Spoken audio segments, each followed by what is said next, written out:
Abram a Bíblia em Marcos 4:35. Deus é bom e a sua misericórdia dura para sempre. Marcos 4:35. Glória a Deus. No mesmo dia, ao entardecer, disse-lhe Jesus: passemos para o outro lado.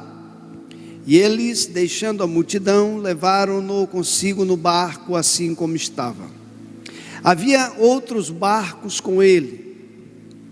Nisto levantou-se uma grande tempestade de vento, e as ondas invadiam o barco de tal maneira que ele já estava quase que indo a pique. Ele estava na popa, dormindo sobre uma almofada. Então acordaram-no e disseram-lhe: mestre, não te importas que pereçamos?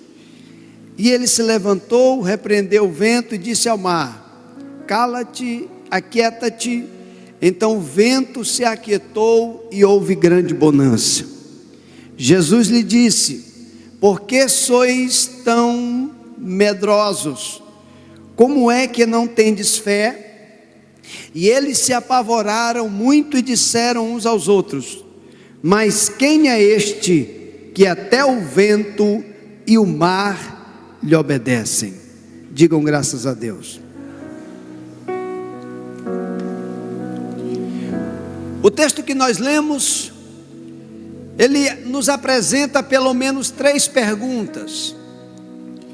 A primeira pergunta, ela é formulada no ventre de uma grande tempestade, no meio de um problema que aparentemente era insolúvel, um problema que era desesperador. Os discípulos, diante daquele problema, vão até Jesus e faz a primeira pergunta: mestre, não te importa que pereçamos?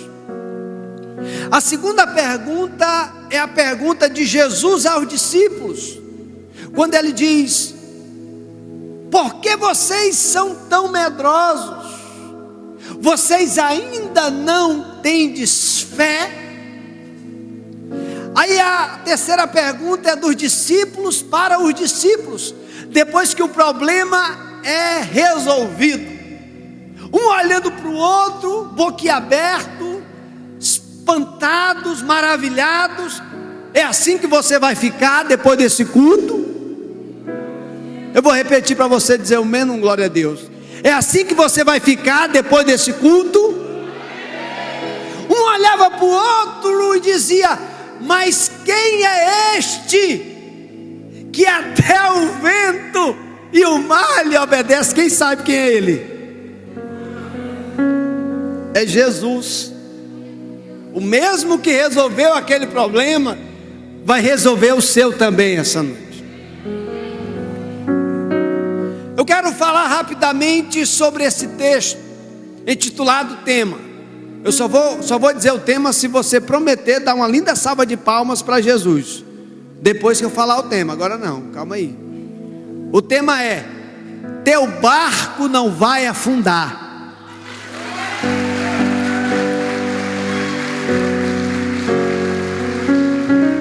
Fale isso para quem está ao seu lado: o seu barco não vai afundar.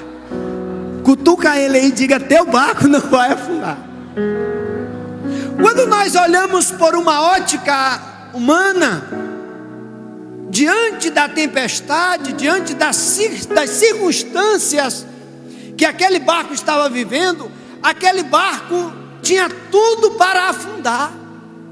O desespero já tinha tomado conta de todos que estavam ali, menos de um que estava naquele barco. Quando nós olhamos, nós vamos por uma ótica racional, esse barco tinha tudo para afundar. Porém, numa ótica profética, nós temos algumas razões que era a certeza de que aquele barco jamais iria afundar. A primeira razão é que Jesus estava naquele barco. Jesus estava lá. assim como Ele também está dentro do seu barco. Todo mundo pode pular fora do seu barco, mas Jesus nunca vai pular fora do seu barco. Agora, o interessante nós notarmos é que a presença de Jesus naquele barco não impediu do problema chegar naquele barco. Mesmo Jesus estando lá, a Bíblia diz que veio grande tempestade, porque a presença de Jesus conosco, a presença de Jesus na nossa família, a presença de Jesus na nossa vida, não nos isenta de passar por tempestade, dificuldade, lutas, ventos contrários. Quantas pessoas que eu conheço no decorrer de 23 anos servindo a Deus, cheios do Espírito Santo, devotos, fiéis, dizimistas, submissos, que honram seus líderes, que morreram com câncer, morreram de forma catastrófica. Por quê? Porque a presença de Jesus conosco não significa que nós não venhamos passar por tribulações. Aquele barco, mesmo estando com Jesus, veio a tempestade, mas a presença de Jesus era certeza de que aquela tempestade não ia afundar aquele barco. Aleluia, glória a Deus. Jesus está com você. Ele mesmo falou em Mateus 28:20: eis que eu estou convosco todos os dias, até a consumação do século. Você pode estar vivendo o pior drama da sua vida, mas Jesus está com você. Ele está dentro desse barco.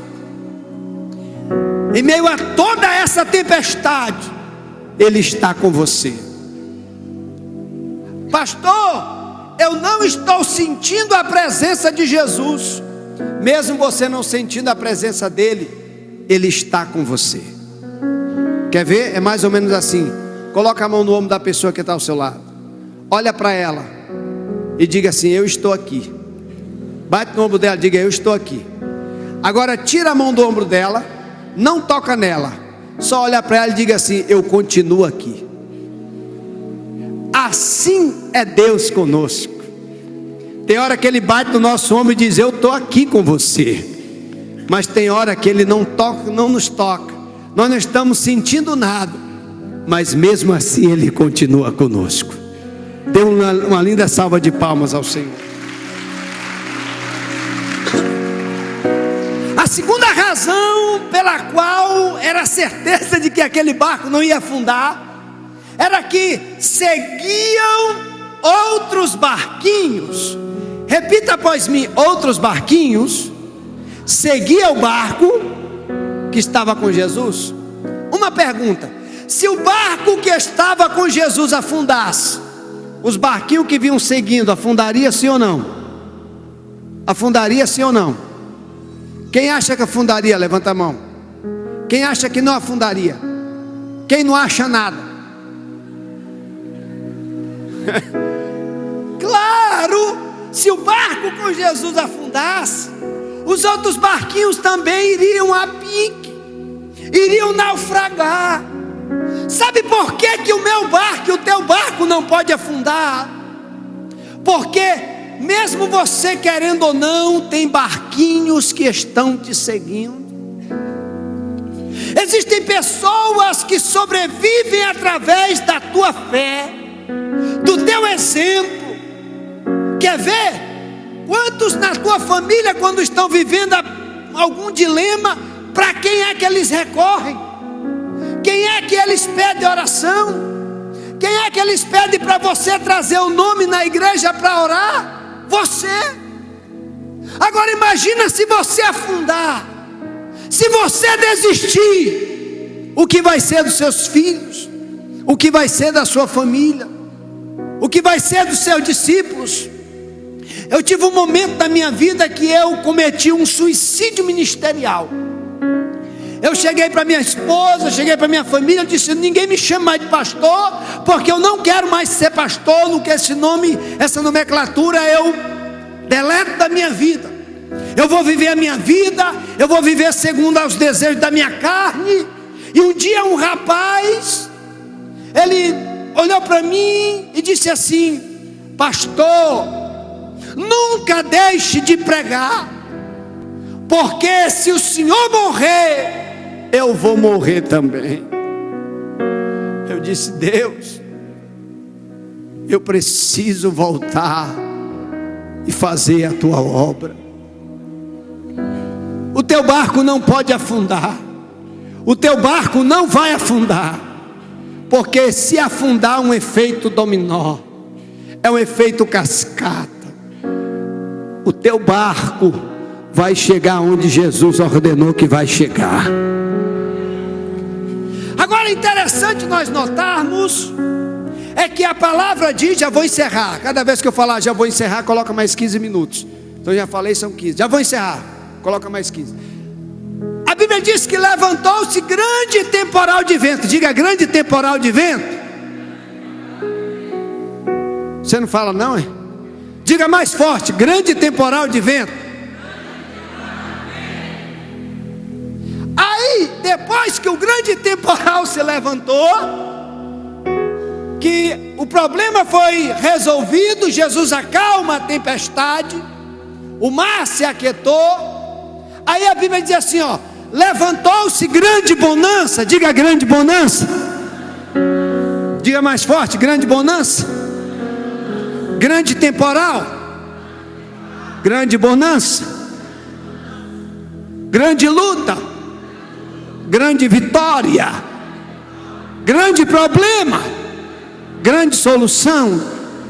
O diabo nunca vai poder chegar diante de Deus e dizer: Deus, a vitória que o Senhor deu lá para o teu filho e tua filha é infinitamente menor a luta que eu coloquei nele. O troféu é muito menor do que o problema que eu coloquei. Não. Quanto maior for a luta, maior vai ser a sua vitória. Eu vou repetir: quanto maior for a sua luta, maior vai ser o troféu que Deus vai colocar na sua mão. Você recebe, aplauda Jesus bem forte. Aí veio grande tempestade, depois veio grande bonança.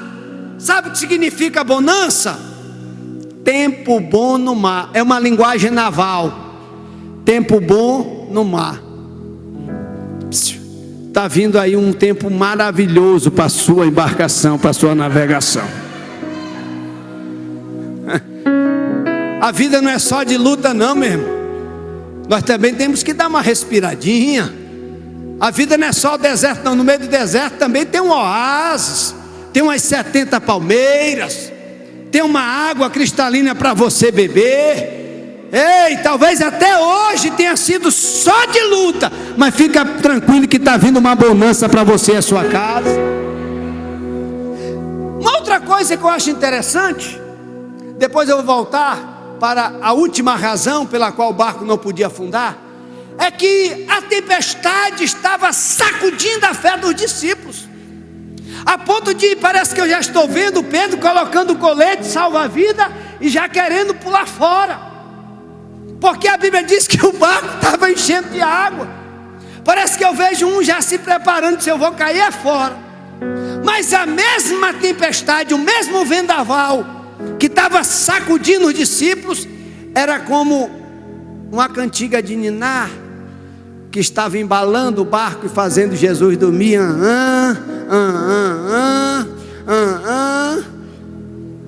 Entendeu nada? Meu irmão, enquanto os discípulos estão desesperados, Jesus está aí, ó.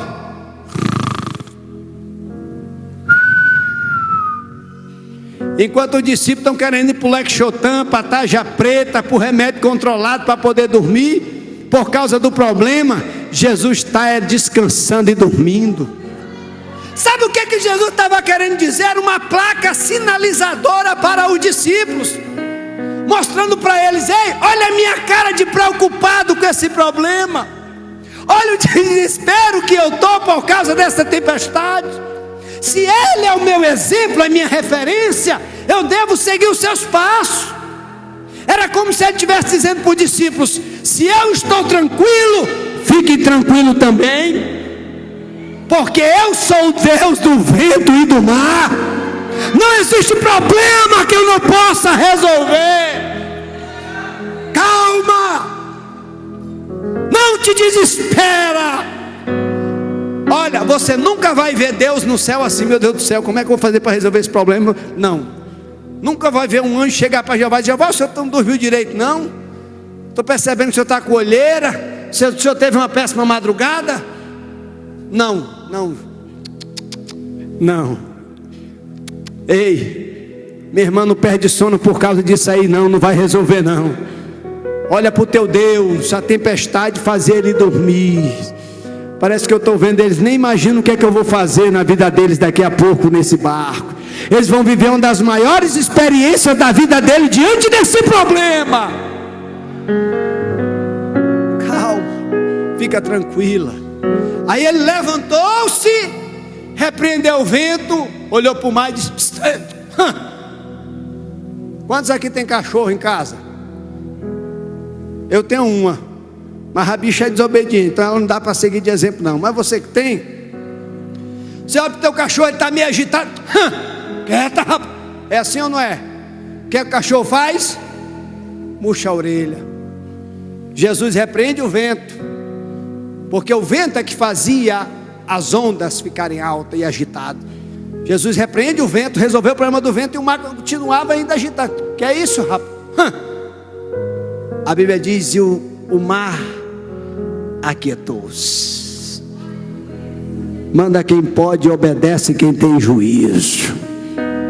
Quem está mandando eu murchar a orelha é aquele que me criou, é aquele que tem poder sobre o vento e sobre o mar, é aquele que só pelo poder da sua palavra ele pode resolver e fazer todas as coisas. Só basta uma palavra dele e o teu milagre acontece agora, e esse problema é resolvido agora. E para nós encerrarmos, a terceira razão pela qual aquele barco não podia afundar é porque aquele barco tinha uma promessa. Quem tem promessa de Deus aqui?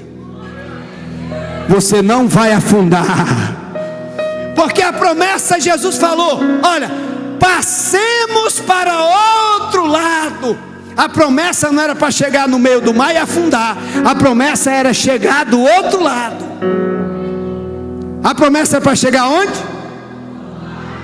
Pois é. E eles chegaram, porque promessa de Deus é para ser cumprida. Você sabe qual é o personagem da Bíblia que mais me dá certeza de que todas as promessas de Deus vão se cumprir na minha vida e na tua vida? Não é Abraão, que esperou 25 anos para a promessa se cumprir, nem José, que esperou 13, nem Davi, que esperou 13, mas é aquele jegue que Jesus entrou montado em Jerusalém. Quem já viu? Aquele jumentinho. Sabe quantos anos aquele jumento esperou para a promessa se cumprir? 500 anos. Olha para o teu irmão e diga aí, pergunta a ele assim: quanto tempo faz que está esperando a promessa? Pois o jegue esperou 500 anos, meu irmão. Nasceu o jegue, morreu o jegue, nasceu o jegue, morreu o jegue, nasceu o jumento, morreu o jumento, mas a promessa nasceu e a promessa não morreu. Lá em Lucas capítulo 19, verso número 37, Jesus está indo para Jerusalém. Aí ele lembrou: vão na aldeia ali na frente, que lá tem um jumento. Vá lá, solte ele e traga para mim. Se os donos perguntarem por que eu soltais, vocês vão dizer: o mestre precisa dele. Foram lá, uma concessionária de jumento. O jumento era 0 quilômetro no plástico, porque Zacarias capítulo 9, versículo número 9, o profeta profetizou que o Messias entraria em Jerusalém montado no jumento, 0 quilômetro, e do jeito que Deus prometeu, aconteceu. De repente soltaram o jegue, trouxeram para Jesus, colocaram as vestes sobre ele, lá vai Jesus cumprindo a promessa na vida do jegue. Parece que vejo o jegue com um peitão assim estufado, parecendo um pombo. Demorou, mas chegou o meu dia. Muitos nasceram e morreram, mas a promessa aconteceu na minha vida. Olha, um dia eu estava numa reunião de oração assim, uma vigília, aí o irmão, Deus começou a usar o irmão para mim, pastor Marquinhos, já vou encerrar. Aí falou assim: meu servo, eu vou te levar lá na Europa. Eita, que eu caí no chão, bolava, eu falava a língua, sapateava, ficava em pé, caía, me alegrei demais. Quando terminou a oração, chegou um cobreiro, ou desculpa, um obreiro. Porque tem um obreiro e tem um cobreiro, né? O obreiro é aquele que acredita que as coisas vão acontecer. O cobreiro só luta para tudo dar errado na tua vida. Aqui não tem esse povo não, aqui só tem homens e mulheres de Deus. Aí ele falou assim para mim: eu sei qual é a Europa que você vai. Eu já conhecia a fera. Eu digo: fala, filho daquele lá. Ali o Jardim Europa, ali atrás da FAO.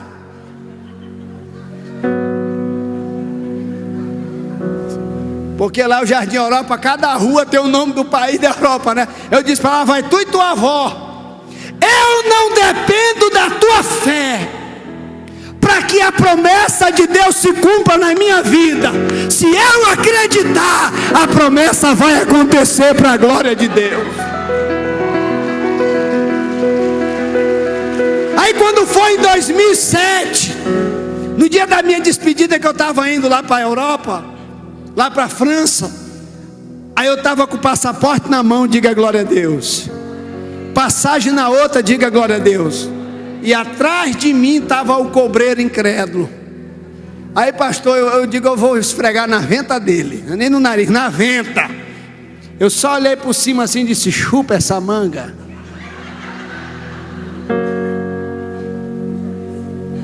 Vamos ficar em pé.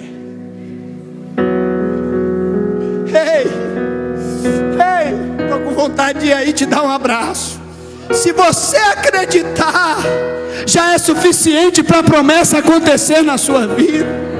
O teu filho pode estar hoje lá afundado na boca de fumo agora, mas se Deus prometeu trazer ele para a casa do Pai, se você acreditar, já é suficiente para Deus arrancar ele de lá e trazer para a casa dele. Basta você crer. Aquele barco tinha uma promessa. Agora vem a pergunta: aquele barco chegou ou não chegou onde Jesus tinha decretado? Marcos capítulo 5, verso 1, está escrito assim: e chegaram ao outro lado do mar, a província dos Gadarenos. Ei, quando eles atracaram do outro lado da praia, parece que eu vejo Pedro pulando do barco assim na areia, batendo a poeira, olhando para trás e falando: a luta foi grande, mas nós chegamos aonde ele disse que iríamos chegar. A luta foi grande, pastor, mas você vai chegar onde Jesus disse que vai chegar. Levante a mão, abra a sua boca e glorifique a Deus aí agora. Levante as suas mãos e adore. Ele está com você. Você tem promessa, calma, você vai chegar lá. Ele tem um projeto para você e a sua casa. Adore a Ele, Ele está aqui. Ele não te abandonou. Ele está aqui. Você vai chegar lá com a sua família. Você vai chegar lá com seus filhos. Se Ele te prometeu aprovar-te neste concurso, faz a tua parte. Ele vai te ajudar a chegar lá. Levante as mãos da altura da sua fé. Da altura da sua fé. Se a tempestade vier, Ele está com você.